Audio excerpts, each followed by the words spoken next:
जाबाई सासुरा सासुरा ओलांडून उंबराग जाबाई सासुरा सासुरा कुणी तुणी काढल कुणी तू हसत रहा तू वळू न पुन्हा नको पर तू माहेरी पुसपुस होईल कधी ठेवू नको अडी उलट बोलून नको ग करू शिरजोरी सांगाया तर सोपे सांगाया तर सोपे पण कठीण सगळे रोज रोज कसरत तारेवरची होणार सून मी ह्या घरची रोज रोज कसरत तारेवरची होणार सून मी ह्या घरची राणी मी राजाची रमवून घेईन कशी बशी थोडी गोड थोडी मिरची थोडी थोडी गोड थोडी मिरची होणार सून मी ह्या घरची होणार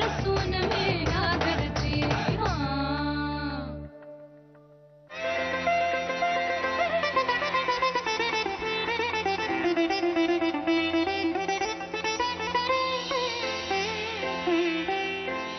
सुखकर्ता दुःखहर्ता वार्ता विघ्नाची पूर्वी पूर्वी प्रेम कृपा जयाची सर्वांगी सुंदर विषेंदुराची जंती जगे मान मुक्ता फळाची जय देव जय मंगलमूर्ती दर्शन मात्रे मन कामना पूर्ती जय देव तुला तुझ गौरी कुमारा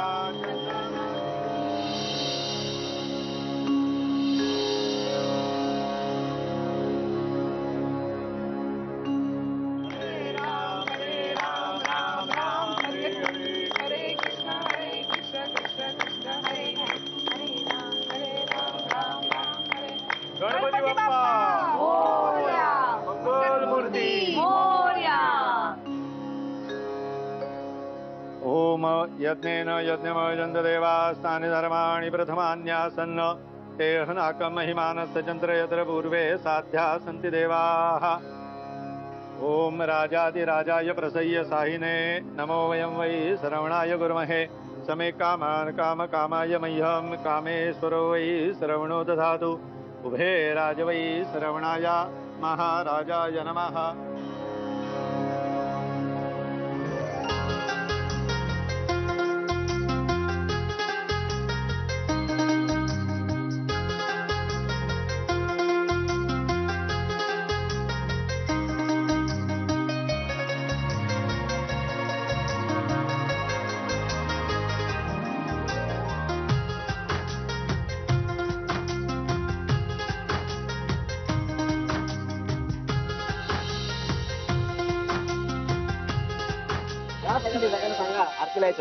अरे कशात मॅडम नमस्कार सगळं व्यवस्थित ना व्यवस्थित प्रसाद बरं झालाय अरे सॉलिड आवडतं लोकांना घे ना चला चला चला द्या द्या द्या त्यांनी बनवलं त्यांना तरी द्या थँक्यू काका काय म्हणताय कसे आहात मजेत एकदम मजेत अरे काकू काय म्हणताय अरे कसा आहे मजेत मजेत चाललंय हो खरं तर बाकी कसं चाललंय चला जरा गणपतीच्या निमित्ताने भेट झाली हॅलो काय चला येते अच्छा प्रसाद अमेझिंग झालाय वा थँक्यू काय चाललंय तू बोल माझं काय नेहमीच रुटीन बरं श्रीला भेटलीस काय म्हणतोय तो कालच भेटले त्याने मला लग्नाची मागणी घातलीये काय हळू ना कधी आणि तू मला आधी का नाही सांगितलंस अरे ऐक ना कालच विचारलं बरं काय तू काय उत्तर दिलंस मी काय बोलणार मला रडूच आलं तुम्ही मुलींना विचित्र असता तुम्ही बरं माझं ऐक श्री खरंच खूप चांगला मुलगा आहे आणि त्याची ती नोकरी वगैरे ह्या गोष्टींचा तू विचार करणार नाहीस याची मला खात्री अरे तो गोखले गृह उद्योगाचा मालक आहे हो माहितीये मला तुला कसं माहिती मी अंदाज बांधला ग म्हणजे मी तुला म्हणाला होता ना की तो अकाउंटंट वाटत नाही तू घरी सांगितलंस? अरे वेळच नाही मिळालाय. म्हणजे बाबांना तसा अंदाज आहे, पण मी बाबांना सांगणार आहे. आईला फक्त जरा वेळ बघून सांगेन. वा, क्या बात. Welcome to the league. League? हा, वेलकम टू लवर्स लीग. आता तू आमच्यातली झालीस ना.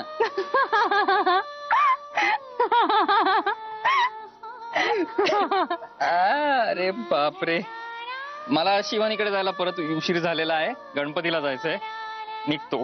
Bye bye bye bye.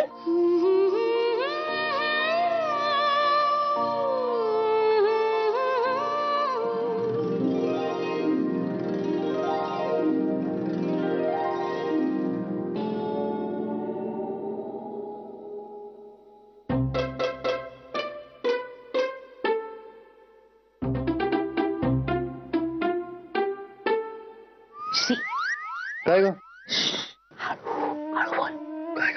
काल काय झालं ते विचारायला आले. काल होय का?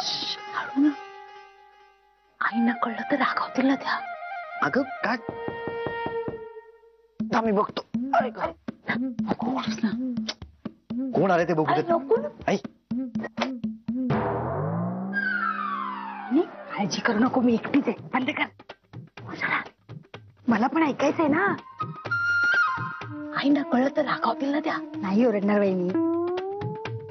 काय चाललंय तुमचं? श्री, काल तुला विचारायचं राहिलं ना.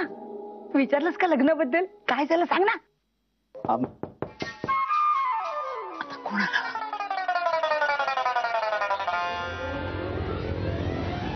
चालू. अरे मी एकटीच आहे, बाकी कोणीच नाहीये. तू कशाला आलीस? मलाही ऐकायचं ना काय झालं ते. श्री सांग ना, काल काय झालं? कुठे भेटलात? काय बोललात? आत्यानंद महाराजांनी ना अंगारा दिला होता मला. म्हणाले श्री मोहिमेला निघाला ना की तुम्ही अंगारा लावा. आता तू अंगारा लावून काय होणार आहे? श्री मोहीम जिंकणार. हो, तू इथे अंगारा लावून श्री तिथे मोहीम कशी जिंकणार? इथे ना काहीतरी असतं. तुम्हाला काय कळणार आहे आत्यानंद महाराजांचं सामर्थ्य? हो हो हो.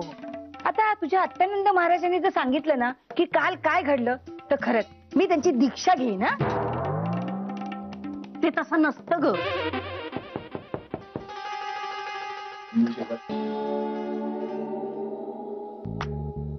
हे बघ, इथे बसल्यात ना सगळ्या. तरी मला वाटलंच होतं कुठे काढता पाय घेतात सगळ्या. आईला संशय नाही ना आला? नाही नाही, मी एकदम गपचूप आली आहे, काही कळणारच नाही तिला. ते जाऊ देत. श्री, काय झालं? तू बोललास तिच्याशी? काय म्हणाली ती?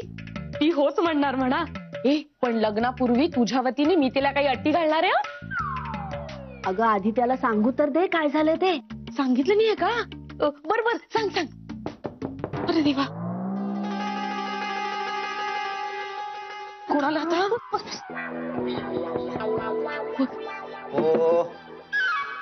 अरे देवा. शरी, आता तू कशाला आलीस? आई सोबत बसायचं होतंच ना. आईंना संशय नाही का येणार? हे बघ, जे काही आहे ना ते तुला नंतर सांगू आम्ही. तू आता जा. तू आता जा. इंदुबाईंनी विसरलीस? महत्वाचं काहीतरी सांगायचं होतं पण आठवत नाहीये मला. एक मिनिट, मी ना तुम्हाला सगळ्यांना खूप काहीतरी महत्वाचं सांगायला आली आहे. अगं काय? तेच तर आठवत नाहीये ना. म्हणजे पत्राला गाठी मारली होती पण आता लक्षात नाहीये. पण खूप महत्वाचं आहे काहीतरी. हो, अगं बोल, सांग ना.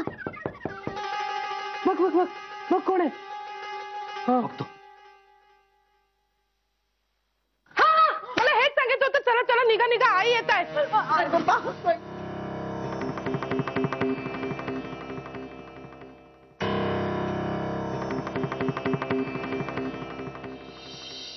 पहिले मला असं वाटलं की तो सिरियसली बोलतोय, मग वाटलं गंमत करतोय का, मग पुन्हा असं वाटलं की सिरियसली बोलतोय, तो गंमत करतोय. मी कन्फ्युज झाले, मला कळेच ना की नक्की काय बोलतोय. मी त्याला म्हंटल मला माझ्या बाबांना विचारावं लागेल. त्यावर तो मला म्हणाला की अगं हो, विचारूया ना. म्हणजे इनफॅक्ट आपण दोघांनी आपापल्या घरी बोललोच पाहिजे ना. मी इतकी माठ आहे की तरी मला लक्षात आलं नव्हतं.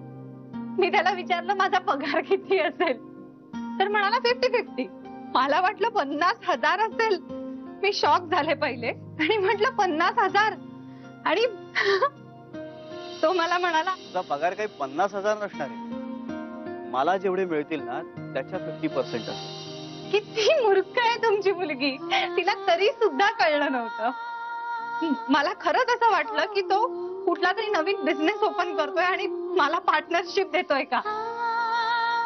त्यावर तो मला म्हणाला, तू कंपनी तुझा सगळा खर्च करेल.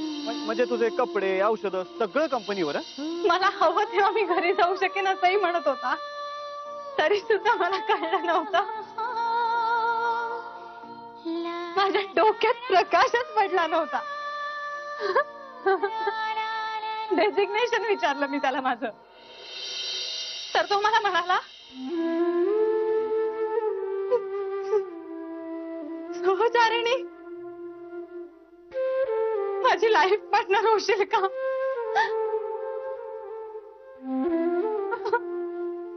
इतका गोड मुवमेंट होता आणि मी तिथेही रडायला लागले. म्हणजे इतका आनंदाचा क्षण होता. पण मी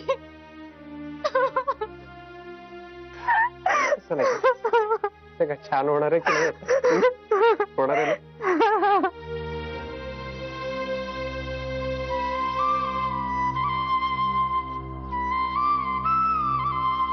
तुम्ही बायका ना कधी सुधारणार नाही. 1000दा सांगितलं, हात धुवून श्रीच्या पाठीमागे लागू नका. पण ताज्या बातम्या लागतात ना तुम्हाला. पेशन्स म्हणून नाही, कधीही सुधारणार नाही तुम्ही.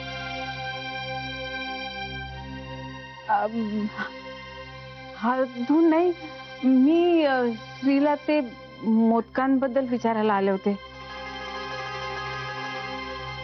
मोदकांबद्दल काय, कसे करायचे विचारणार होतीस.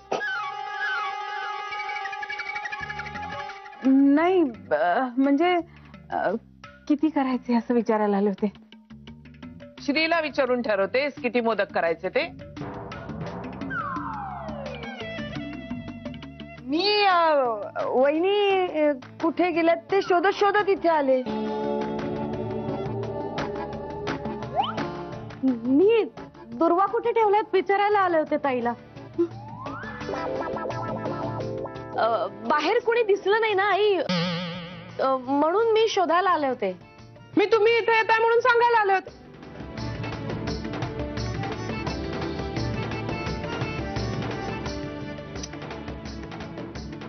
आयजी रागावू नकोस ना त्यांच्यावर. अरे पण अगं आता या अशा आहेत तर आहेत, आणि यांचा सगळ्यांचा आनंद माझ्या निर्णयावरती अवलंबून आहे, म्हणून त्या इतक्या उत्साही आहेत. ऐक, मला याचा कधीही त्रास होत नाही खरंच.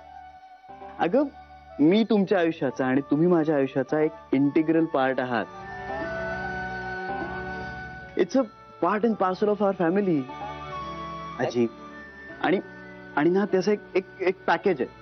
म्हणजे जसं माणसाच्या गुणांचा आपल्याला फायदा होतो ना, तसाच कधी कधी दुर्गुणांचा आपल्याला त्रासही होतो.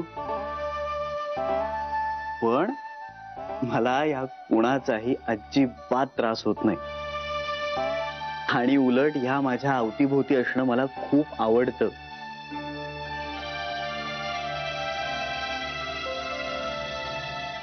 हे तू त्यांना पाठीशी घालण्यासाठी म्हणतोयस मला कळतंय. पण आता तुझं लग्न ठरतंय. सासू म्हणून त्यांनी हळूहळू तुझ्या आयुष्यातून अंग काढून द्यायला हवं की नको.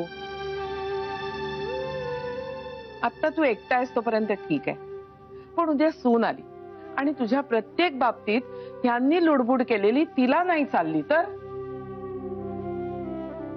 अगं आजी अशी नाहीये ती. म्हणजे मला खात्री आहे, एकदा ती घरात लग्न होऊन आली ना की ती या घरची मुलगी होईल आणि मी जावई. बघ तू, खरंच खूप छान मुलगी आहे ती, आणि अगदी माझ्यासारखी आहे. हेच ते बाळा, मी तुला सांगतो ना, तारा जुळायला हव्यात दोन माणसांच्या, म्हणजे मग संसार म्हणजे सुरेल मैफल होते नुसती. बाबा काल आम्ही चालत होतो, पण इतकं छान वाटत होतं माहितीये, म्हणजे नुसतं त्याच्याबरोबर चालताना सुद्धा. अगं हेच आहे ना, ज्याचा हात धरून चालताना आपल्याला आनंद वाटतो तो खरा आपला जोडीदार. तुझ्या आई आणि मी लग्नानंतर असेच तासनतास भटकायचो.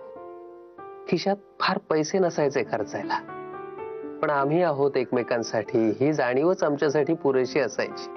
बाबा, काल त्याच्याबरोबरचा वॉक माझ्यासाठी सगळ्यात सुखद क्षण होता हो तो. खात्री आहे मला त्याची. थँक्यू. कशासाठी? अनिलशी लग्न करून स्वतःबरोबर काय करत होते ते कळलं. बळी देणार होते स्वतःचा. मला कल्पना होती त्याची, पण उशिरा का होईना आपल्याला योग्य तो निर्णय घेता आला, हेही नसेल थोडं की. आई चिडेल आता थोडीशी. हे बघ, तू तिची पर्वा करू नकोस. श्री जावई म्हणून मला एकदम पसंत आहे. तो मोठा माणूस आहे हा भाग वेगळा, म्हणजे ते आपल्याला आत्ता कळलं. पण माणूस म्हणून तो किती मोठा आहे हे आपल्याला आधीच ठाऊक होतं, हो की नाही? खर तर तो पहिल्यांदा आपल्या घरी आला ना, तेव्हाच मला तुम्हा दोघांबद्दल कल्पना आली होती. त्याच वेळी मी ठरवलं की हे अनिल आपटेचं स्थळ, लग्न, माझ्या पायाचं ऑपरेशन काही फंदात पडायचं नाही. नाही बाबा, अहो तेव्हा खरंच असं काही नव्हतं. हे गधडे, बाप आहे मी तुझा. बोट धरून चालायला शिकवलंय मी तुला, बोलायला शिकवलंय. तुझ्या मनातलं मला कळणार नाही. तेव्हाही तुझ्या मनात ते होतं, तू ते स्वतःशी कबूल करत नव्हतीस.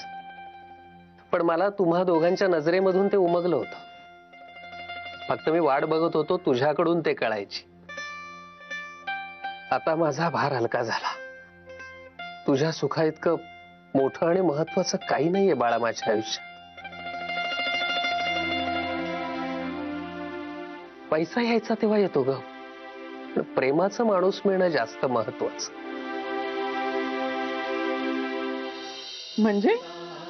म्हणजे तिचा समजूतदारपणा, तिचा साधेपणा अगदी माझ्यासारखा आहे.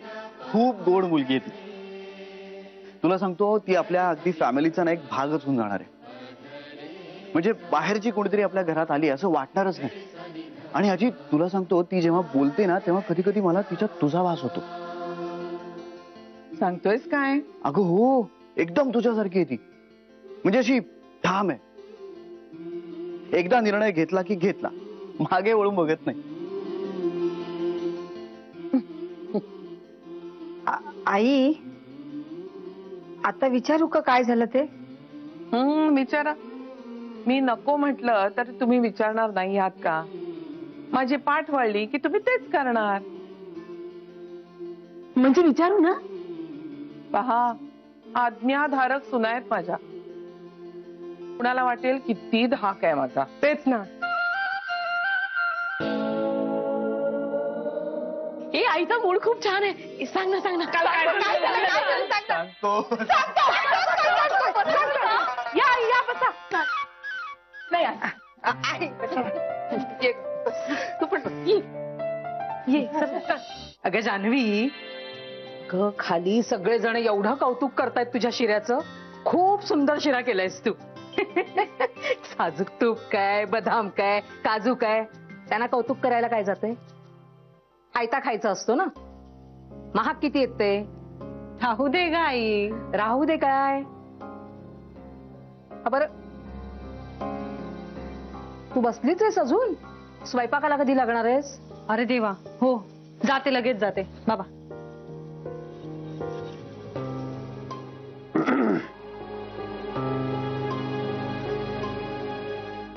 काय शिकवत होतात मुलीला? का आज चाळीमध्ये मिळालं नाही कोणी भांडायला?